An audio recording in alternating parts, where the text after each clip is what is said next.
السلام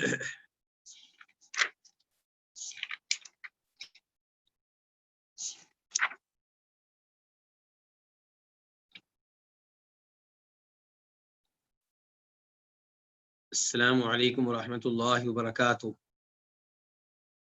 ان الحمد للہ نحمده ونستعینه ونستغفره ونعوذ باللہ من شرور انفسنا ومن سیئات اعمالنا من يهده الله فلا مضل له ومن يضلل فلا هادي له واشهد ان لا اله الا الله وحده لا شريك له واشهد ان محمدا عبده ورسوله.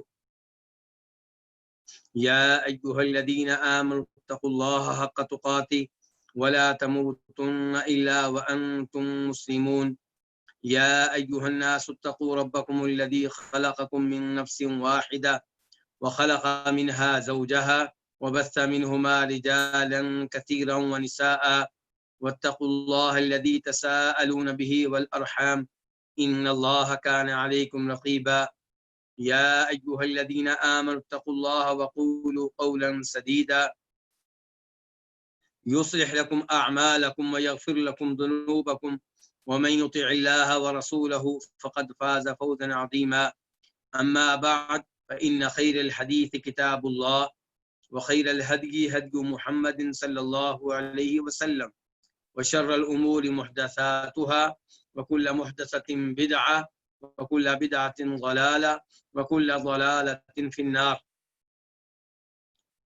الوافی بما فی الصحیحین وہ کتاب ہے جو صحیح بخاری اور صحیح مسلم کی تمام احادیث پہ مشتمل ہے، لیکن اس میں احادیث کا تکرار نہیں ہے. اس کتاب کو کتاب کے مؤلف نے 10 مقاصد میں تقسیم کیا ہے. پہلے مقصد کا تعلق عقیدہ سے ہے، دوسرا علم اور علم کے مصادر کے بارے میں ہے، اور تیسرا عبادات سے تعلق رکھتا ہے.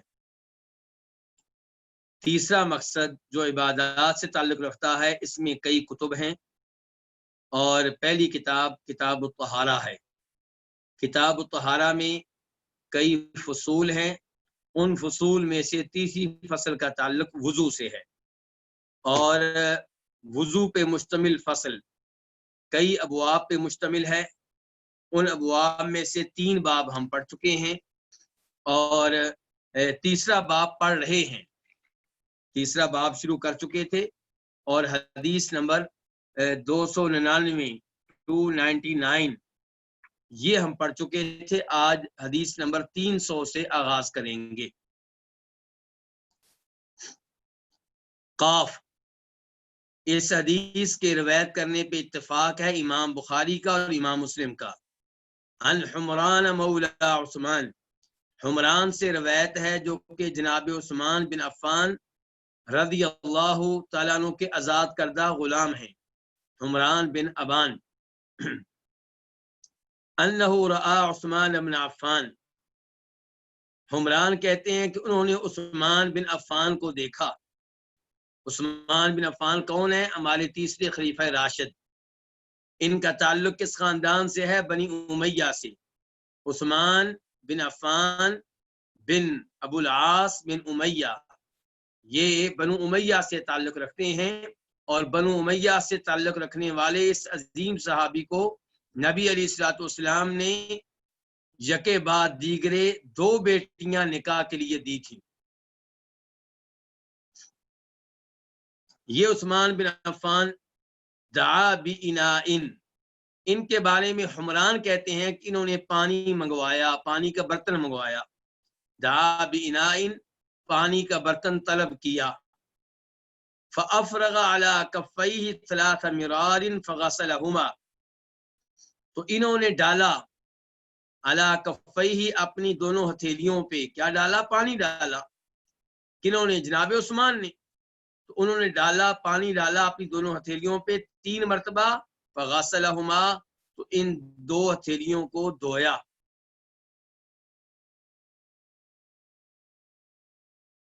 ثم ادخل یمینہ فی الاناء، پھر انہوں نے اپنے ہاتھ کو برتن میں داخل کیا. کون سے ہاتھ کو؟ یمینہ، دائیں ہاتھ کو. اور یہاں پہ غور کیجئے گا کہ جب ہتھیلیاں دھوئی ہیں، ہاتھ دھوئے ہیں، تب پانی کیسے لیا ہے؟ تب پانی برتن سے ہاتھوں پہ ڈالا ہے، ہاتھ اندر داخل نہیں کیے. لیکن جب ہاتھ دھو لیے گئے پھر اپنے دائیں ہاتھ کو برتن میں داخل کیا. فمضمض، تو کلی کی کس نے؟ جناب عثمان نے. اور کلی کس کو کہتے ہیں؟ پانی کو اپنے منہ میں گھمانا، حرکت دینا. فمضمض، تو انہوں نے کلی کی. واستنشقا، اور ناک میں پانی چڑھایا. ثم غسل وجهه ثلاثا، پھر اپنے چہرے کو 3 دفعہ دھویا. وَيَدَيْهِ إِلَى الْمِرْفَقَيْنِ 3 مرار، اور اپنے دونوں ہاتھوں کو دھویا. کہاں تک؟ کونیوں تک. اپنے دونوں ہاتھوں کو کونیوں تک دھویا. 3 مرار، 3 مرتبہ. یعنی کہ دائیں ہاتھ کو کونی تک 3 مرتبہ، پھر بائیں ہاتھ کو کونی تک 3 مرتبہ. ثم مسح برأسه، پھر اپنے سر کا مسح کیا. ثم غسل رجليه 3 مرار الى الكعبين، پھر اپنے دونوں پاؤں 3 مرتبہ دھوئے. الى الكعبين، کہاں تک؟ ٹخنوں تک. ثم قال، پھر کہا. کس نے؟ جناب عثمان بن عفان رضی اللہ تعالیٰ عنہ نے، کہ قال رسول اللہ صلی اللہ علیہ وسلم، کہ نبی علیہ الصلوۃ والسلام نے فرمایا، من توضا نحو وضوء هذا، جس نے میرے اس وضو جیسا وضو کیا. ثم صلی رکعتین، پھر 2 رکعتیں ادا کی. لا يحدث فیہما نفسا، ان 2 رکعتوں میں اپنے آپ سے کوئی بات نہ کرے. یعنی کہ توجہ مکمل طور پہ نماز کی طرف ہو، دل کی باتیں نہ ہوں، دل کی سوچیں نہ ہوں.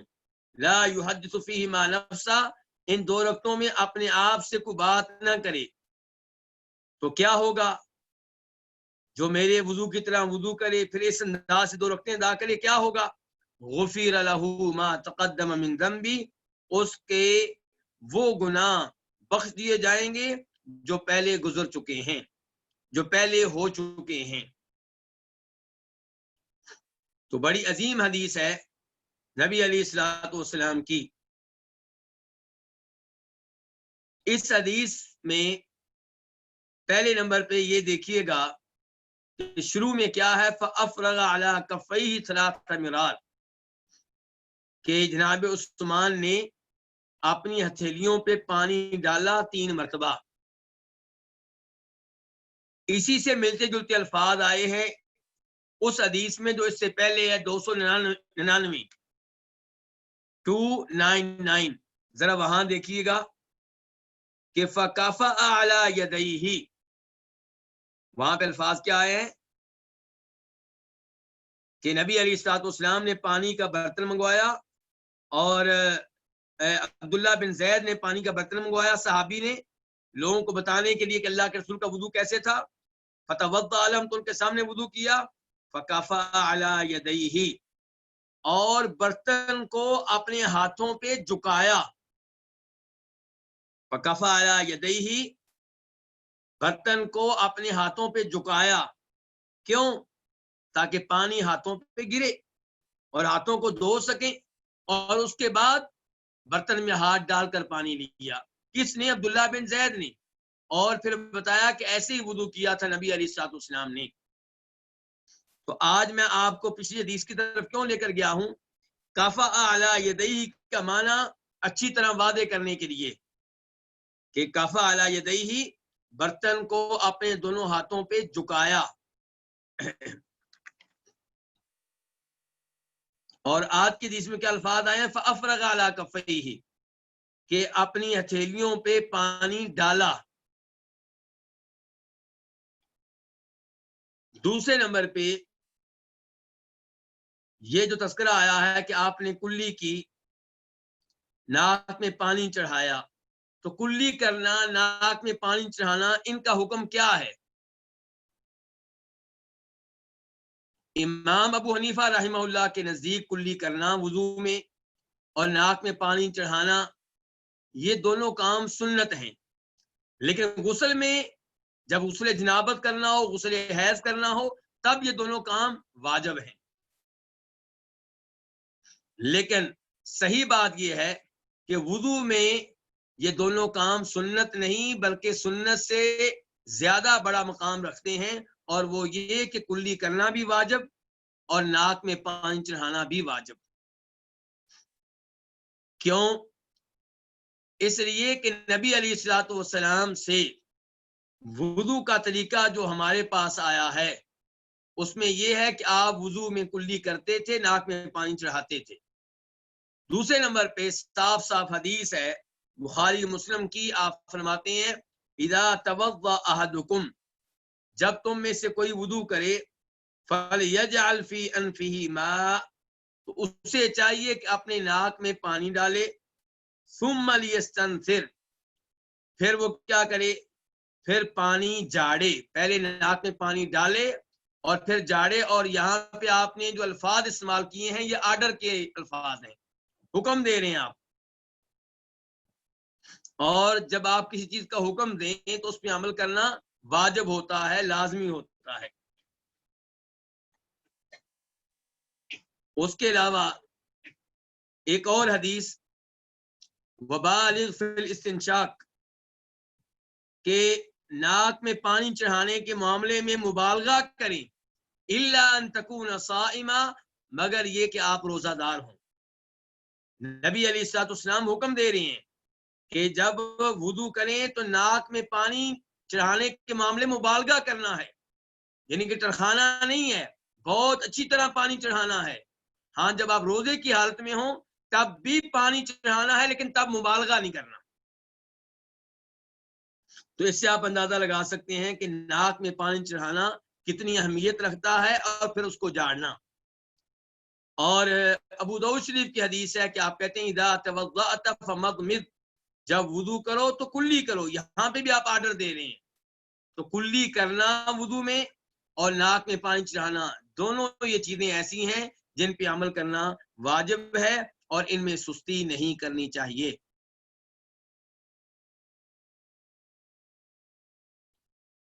تیسرے نمبر پہ اس حدیث کے تعلق سے، اس حدیث میں تذکرہ آیا سر پہ مسح کرنے کا، اور کانوں کے مسح کا تذکرہ نہیں ہے۔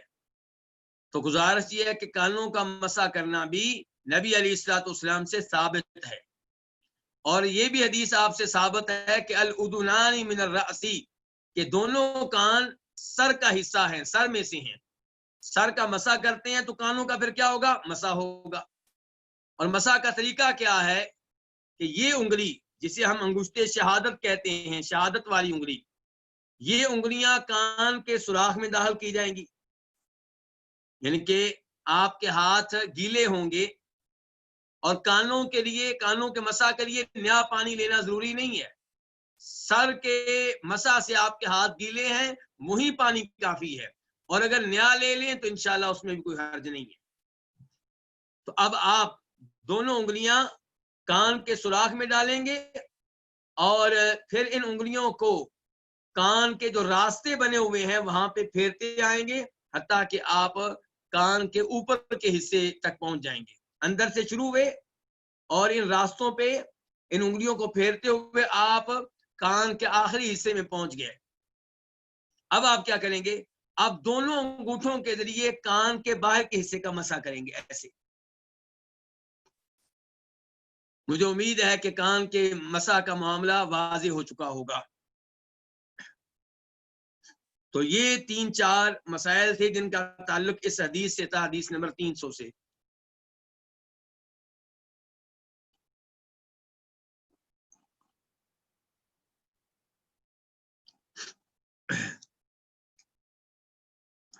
اس حدیث سے یہ پتا چلا کہ وضو کتنی عظیم عبادت ہے۔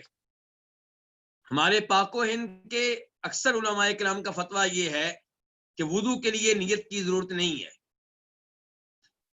جب روزے کی نیت کی باری آتی ہے تو اتنا مبالغہ کہ زبان سے نیت کے الفاظ کہلواتے ہیں، حالانکہ نیت کا تعلق دل سے ہوتا ہے، اور ہمارے نزدیک روزے کے لیے بھی نیت ضروری، نماز کے لیے بھی ضروری، وضو کے لیے بھی ضروری، ہر عبادت کے لیے نیت ضروری ہے، لیکن نیت کہاں ہوگی؟ دل میں ہوگی۔ لیکن زبان سے نیت کے الفاظ ادا کرنا یہ غلط ہے، بدعت ہے۔ لیکن کئی علماء کرام جو نماز کے معاملے میں نیت کے الفاظ زبان سے ادا کرواتے ہیں، روزے کی نیت کے الفاظ زبان سے ادا کرواتے ہیں، وضو کی باری آتی کہتے ہیں نیت کی ضرورت ہی نہیں ہے۔ کیوں؟ کیونکہ یہ کوئی عبادت نہیں ہے۔ یہ کیا ہے جی؟ کہتے ہیں یہ تو نماز کے لیے ایک وسیلہ ہے، ایک ذریعہ ہے، یہ باقاعدہ عبادت نہیں ہے۔ لیکن نبی علیہ الصلوۃ والسلام کی بہت سی احادیث سے پتہ چلتا ہے کہ وضو باقاعدہ عبادت ہے۔ اللہ کے رسول علیہ الصلوۃ والسلام رات کو سونے سے پہلے بھی وضو کیا کرتے تھے۔ وہ کیوں تھا؟ نماز کے لیے تو نہیں تھا۔ اس کا مطلب ہے وضو اپنی جگہ پہ مستقل عبادت ہے، اور آپ نے وضو کے بہت سے فضائل بتائے ہیں، اور یہاں پہ یہ فضیلت ہے کہ جو میرے وضو کی طرح وضو کرے، پھر 2 رکعتیں ادا کرے، اور 2 رکعتیں توجہ سے خشوع و خضوع سے ادا کرے، اس کے گزشتہ گناہ معاف ہو جائیں گے۔ تو خوشخبری ہے ان کے لیے جو نمازیں پڑھتے ہیں اور نماز سے پہلے وضو کرتے ہیں، کہ بار بار وضو کرتے ہیں، بار بار گناہ معاف ہوتے ہیں۔ اس کے بعد حدیث نمبر 301 خا، اس حدیث کو روایت کرنے والے امام کون ہیں؟ امام بخاری۔ عن ابن عباس قال توضأ النبی صلی اللہ علیہ وسلم مرتن۔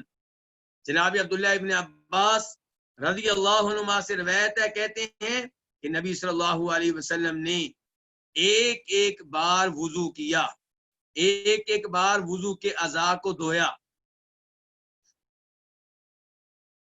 اب تک ہم پڑھ رہے تھے 3 بار دھونا، اور اس حدیث میں کیا آیا کہ آپ نے ایک ایک دفعہ بھی وضو کے اعضاء دھوئے ہیں، اور یہ وضو بالکل ٹھیک ہے۔ شرط یہ ہے کہ اعضائے وضو میں سے کوئی ایسا نہ ہو جو اپنی جگہ پہ تر نہ ہو اور خشک رہ جائے۔ سر کا مسا ہوگا، باقی جو اعضاء ہیں ان میں خشکی نہ رہے۔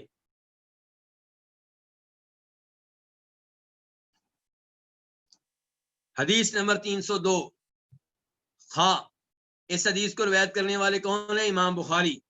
عن عبداللہ ابن زید ان النبی صلی اللہ علیہ وسلم توضأ مرتين۔ عبداللہ بن زید سے روایت ہے کہ نبی علیہ الصلوۃ والسلام نے 2 مرتبہ وضو کیا، یعنی کہ 2 بار وضو کے اعضاء کو دھویا۔ غور کیجئے گا ان احادیث پہ۔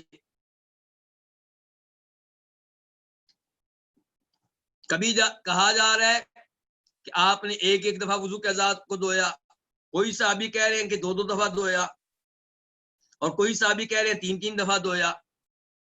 اب جس کا دل ٹیڑھا ہوگا، جو منکرین حدیث میں سے ہوگا، جو حدیث کا مذاق اڑانے والا ہوگا، جس کے دل پہ مہر لگ چکی ہوگی، وہ کہے گا لو جی احادیث میں تضاد ہے، احادیث میں تناقض ہے، احادیث میں ٹکراؤ ہے، ہر حدیث اسی حدیث کے مخالف ہے۔ اور جس کو اللہ تعالیٰ نے ہدایت دے رکھی ہوگی، جس کے دل کو اللہ نے نبی علیہ الصلوۃ والسلام کی احادیث کی محبت سے معمور کر رکھا ہوگا، وہ کیا کہے گا؟ وہ کہے گا جس صحابی نے کہا ہے کہ آپ نے اعضائے وضو کو ایک ایک مرتبہ دھویا، اس نے بھی صحیح کہا۔ جو کہہ رہے ہیں کہ 2 مرتبہ دھویا، اس نے بھی صحیح کہا۔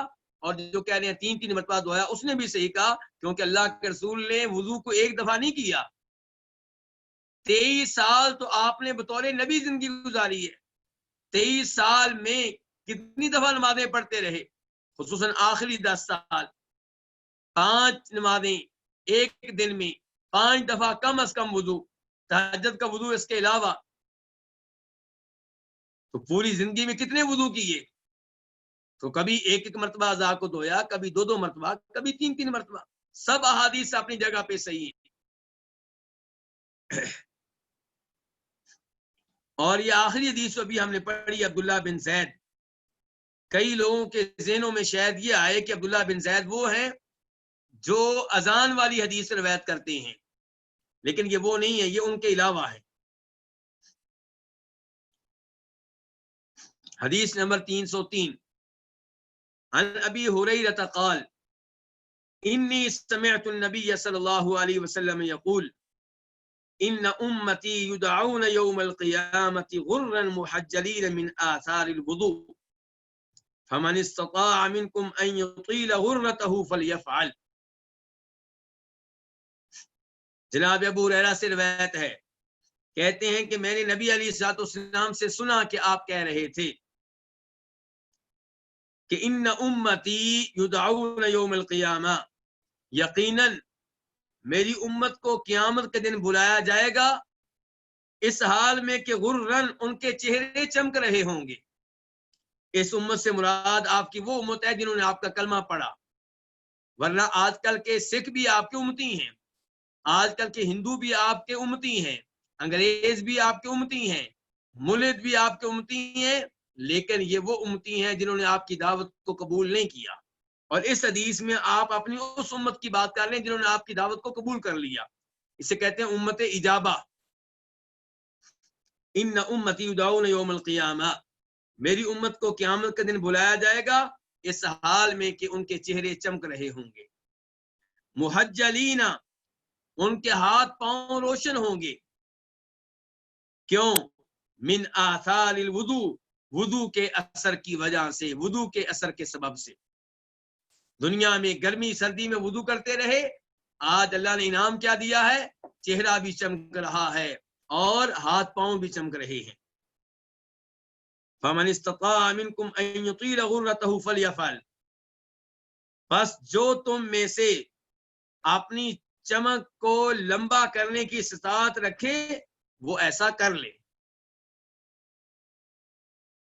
پہلے بتا دیا گیا حدیث میں کہ روز قیامت جب آپ کی امت آئے گی تو ان کی نشانی کیا ہوگی؟ کہ چہرہ چمک رہا ہوگا اور ہاتھ پاؤں چمک رہے ہوں گے۔ کس وجہ سے؟ وضو کرنے کی وجہ سے۔ جو ہمارے بہن بھائی وضو نہیں کرتے، نماز نہیں پڑھتے، ان کا کیا بنے گا روز قیامت؟ مجھے اور آپ کو بڑی ٹینشن ہے اپنے رشتے داروں کی جو کاروبار میں کمزور ہیں، جو غریب اور فقیر اور مسکین ہیں۔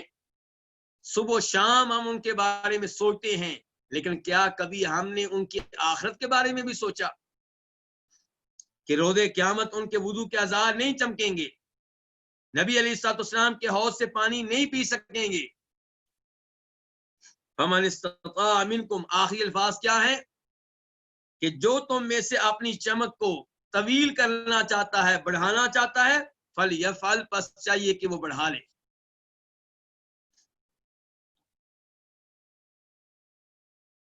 یہ جو آخری جملہ ہے، کیا یہ نبی علیہ الصلوۃ والسلام کے الفاظ ہیں؟ اکثر علماء کرام کا موقف یہ ہے کہ یہ آخری جملہ آپ کے الفاظ نہیں ہیں، جناب ابو ہریرہ کے الفاظ ہیں، جنہوں نے یہ حدیث اللہ کے رسول سے نقل کی ہے۔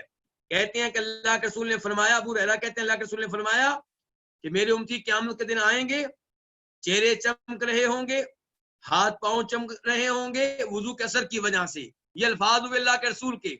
اس کے بعد ابو ہریرہ تبصرہ کرتے ہیں اس حدیث کے اوپر کہ تم میں سے جو چاہتا ہے کہ اپنی چمک کو بڑھائے وہ بڑھا لے۔ چنانچہ جناب ابو ہریرہ جب وضو کرتے تھے کیا کرتے تھے؟ بازو کو دھونے کی باری آتی تو کندھوں تک پہنچ جاتے تاکہ چمک بڑھ جائے، روز قیامت پورا ہی ہاتھ چمک رہا ہو۔ اور پاؤں کو دھونے کی باری آتی تو گھٹنوں تک پہنچ جاتے۔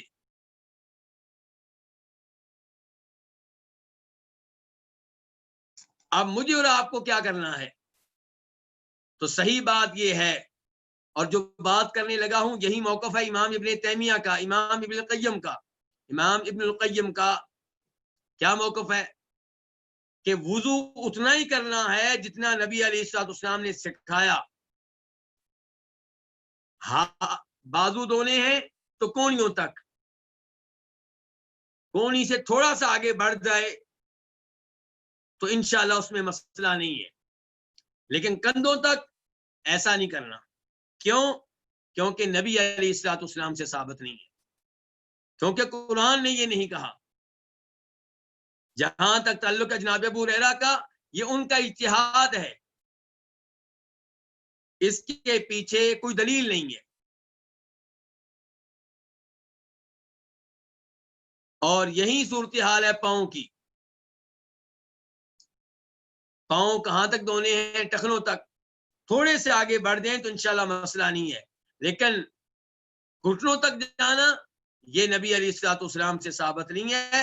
جناب ابو ہریرہ کا جو عمل ہے وہ ان کا اجتہادی معاملہ ہے، ان کی ذاتی رائے ہے، اور شریعت وہ ہے جو اللہ کے رسول علیہ الصلوۃ والسلام دے کر گئے ہیں۔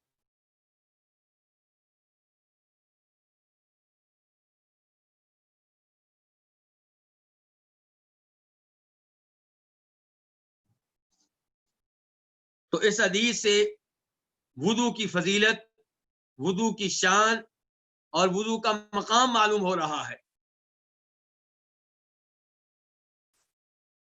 اس کے بعد حدیث نمبر 304 عن ابی ہریرہ، جناب ابو ہریرہ سے روایت ہے، اور یہ وہ حدیث ہے جس کے بیان کرنے پہ اتفاق ہے امام بخاری اور امام مسلم کا، قاف۔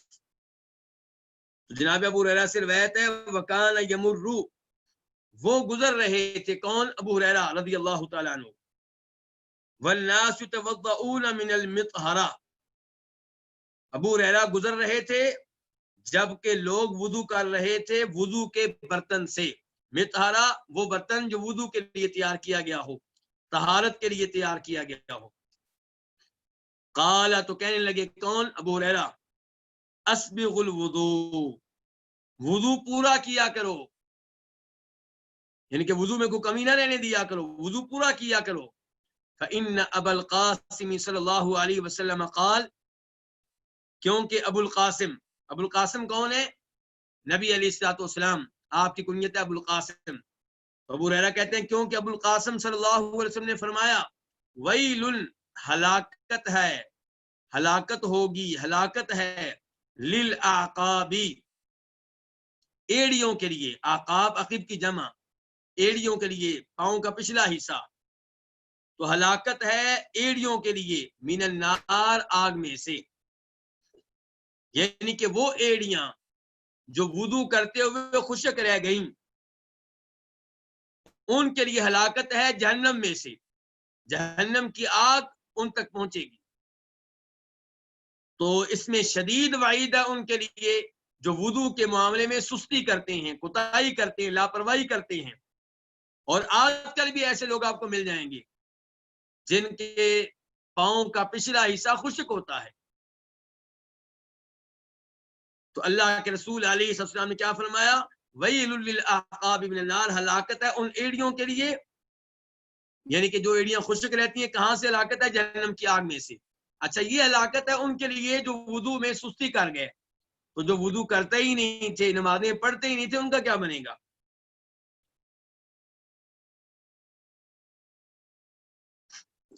مکمل وضو کون سا ہوتا ہے؟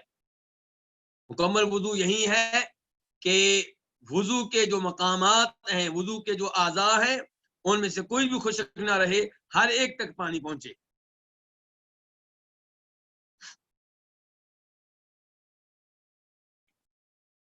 اور یہاں پہ دیکھیے لوگ وضو کر رہے ہیں اور جناب ابو ہریرہ انہیں وارننگ دے رہے ہیں اور یہ حدیث سنا رہے ہیں۔ تو اس سے پتہ چلا انسان کو وقتاً فوقتاً تبلیغ کرتے رہنا چاہیے، لوگوں کی اصلاح کرتے رہنا چاہیے، لوگوں تک آپ کی احادیث کو پہنچاتے رہنا چاہیے صلی اللہ علیہ وسلم۔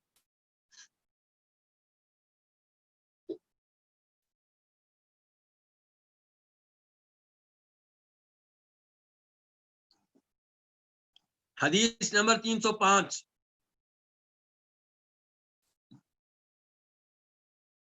میم، اس حدیث کو روایت کرنے والے کون ہیں؟ امام مسلم۔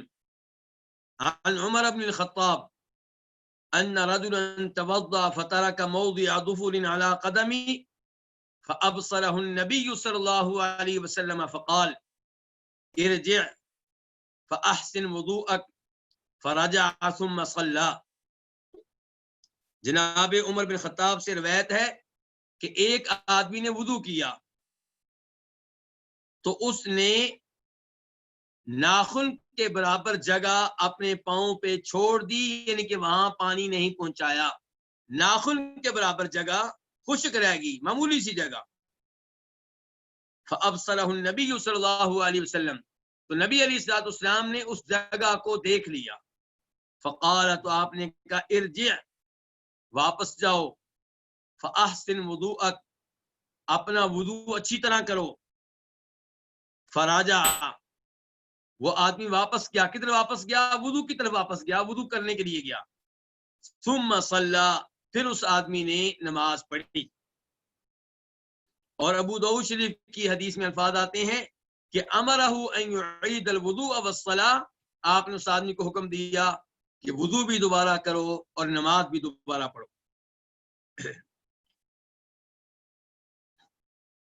اس حدیث سے کیا پتا چلا کہ وضو کے معاملے میں شدید احتیاط کی ضرورت ہے. ناخن کے برابر بھی جگہ رہ گئی تو وضو نہیں ہوگا، وضو نہیں ہوگا تو نماز نہیں ہوگا. دوسرے نمبر پہ معلم کو چاہیے، مدرس کو چاہیے، عالم دین کو چاہیے، سمجھدار لوگوں کو چاہیے کہ جو لوگ ان کے دائیں بائیں رہتے ہیں ان کی اصلاح کرتے رہیں، ان کی تربیت کرتے رہیں، انہیں احادیث سناتے رہیں، جیسا کہ نبی علیہ الصلوۃ والسلام نے یہاں پہ کیا.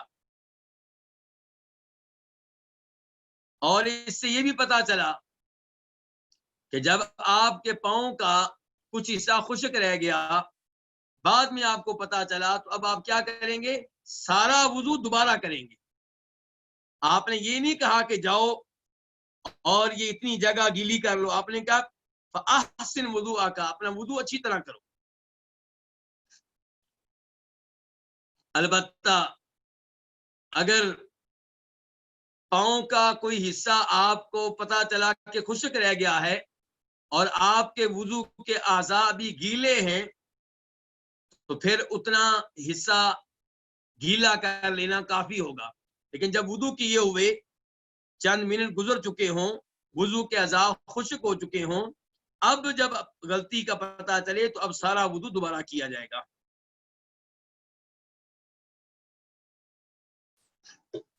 حدیث نمبر 306 میم، یہ حدیث بھی روایت کرنے والے کون ہیں؟ امام مسلم. عن بریدہ، امام مسلم روایت کرتے ہیں صحابی بریدہ رضی اللہ تعالیٰ عنہ سے، ان النبی صلی اللہ علیہ وسلم صلی الصلوات یوم الفتح بوضوء واحد، کہ نبی صلی اللہ علیہ وسلم نے متعدد نمازیں پڑھی یوم الفتح، فتح مکہ کے روز، بوضوء واحد، ایک ہی وضو کے ساتھ، ایک ہی وضو کے ساتھ آپ نے متعدد نمازیں پڑھی. ومسح علی خفیہ، جبکہ آپ نے اپنے موضوع پہ مسح کیا، وضو ایک کیا اور اس وضو میں بھی آپ نے کیا کیا ہوا تھا؟ موضوع پہ مسح کیا ہوا تھا، مسح کیا علی خفیہ، اپنے موضوع پہ. فقال له عمر، تو آپ سے جناب عمر فاروق نے کہا لقد صنعت اليوم شيئا لم تكن تصنعه، آپ نے آج وہ کچھ کیا ہے جو آپ پہلے نہیں کیا کرتے تھے. یعنی کہ ایک ہی وضو کے ساتھ اتنی نمازیں آپ نے پڑھی ہیں، یہ کام آج آپ نے کیا ہے، پہلے آپ نہیں کرتے تھے. گویا کہ جناب عمر فاروق جاننا چاہتے ہیں اس میں کیا حکمت ہے، ہمیں بھی علم دیں. قال، تو آپ نے کہا عمدن صنعته یا عمر، اے عمر میں نے یہ کام جان بوجھ کر کیا ہے، قصدن کیا ہے، یعنی کہ میں بھولا نہیں ہوں.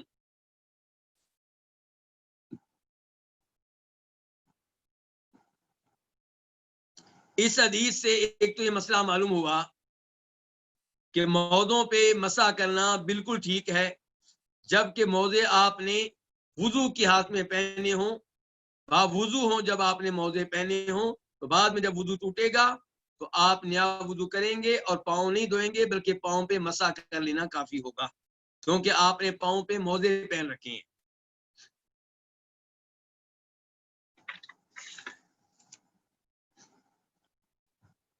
دوسرے نمبر پہ جب وضو پہلے سے موجود ہو تو نماز پڑھنے کے لیے نیا وضو کرنا ضروری نہیں ہے۔ تیسرے نمبر پہ ہر وضو کے لیے، ہر نماز کے لیے نیا وضو کرنا بہت اچھی بات ہے۔ کیسے پتا چلا؟ کیونکہ عمر فاروق کہہ رہے ہیں اللہ کے رسول آج آپ نے وہ کام کیے جو پہلے نہیں کرتے تھے۔ اس کا مطلب ہے پہلے آپ ہر نماز کے لیے نیا وضو کرتے تھے، اور اس بار آپ نے ایک وضو سے کئی نمازیں پڑھی ہیں۔ اس حدیث سے یہ پتا چلا کہ خوشی جتنی بھی بڑی ہو نمازیں معاف نہیں ہیں۔ مکہ کی فتح کوئی معمولی بات نہیں ہے، بہت زیادہ خوشی کا دن تھا، اس دن بھی آپ نمازیں پڑھتے رہے ہیں۔ اور ہمارے ہاں کسی کی شادی کا دن ہو تو وہ سمجھتا ہے کہ شاید آج نمازیں معاف ہیں۔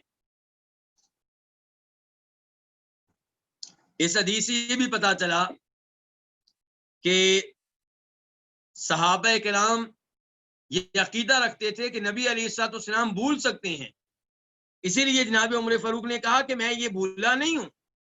اسی لیے اللہ کے رسول نے جناب عمر فاروق سے کہا کہ میں بھولا نہیں ہوں۔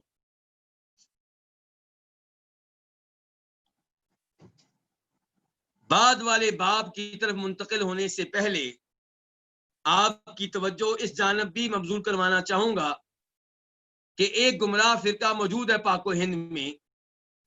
یہ لوگ جب وضو کرتے ہیں تو پاؤں پہ مسح کرتے ہیں جبکہ پاؤں ننگے ہوتے ہیں، اور صورتحال یہ ہے کہ نبی علیہ الصلوۃ والسلام صحابہ کرام سے کہہ رہے ہیں کہ اگر ایڑی میں کوئی جگہ خشک رہ گئی تو ایسی ایڑیوں کے لیے کیا ہے؟ جہنم کی آگ ہے۔ اور جو پورا پاؤں نہیں دھوتے ان کا کیا بنے گا؟ اس کے بعد میری مائیں بہنیں جب میک اپ کرتی ہیں تو کیا ہوتا ہے؟ لپسٹک جب ہوگی ہونٹوں پہ تو وضو تو نہیں ہو سکے گا،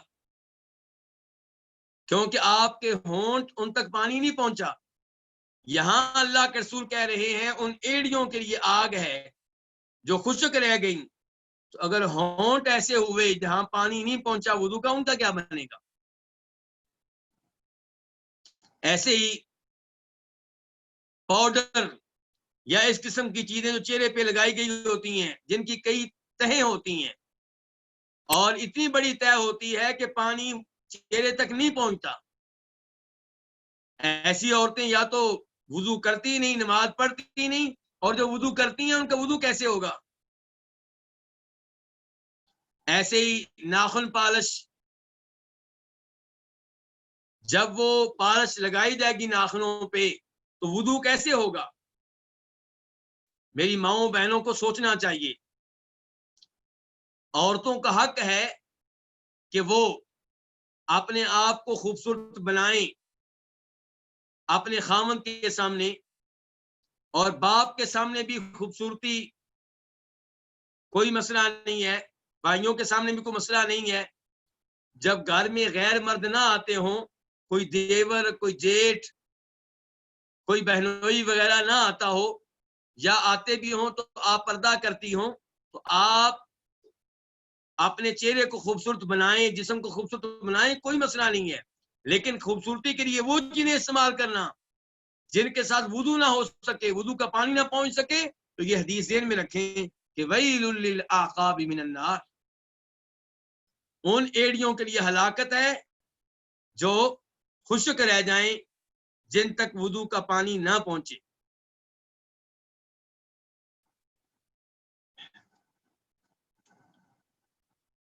باب نمبر 4،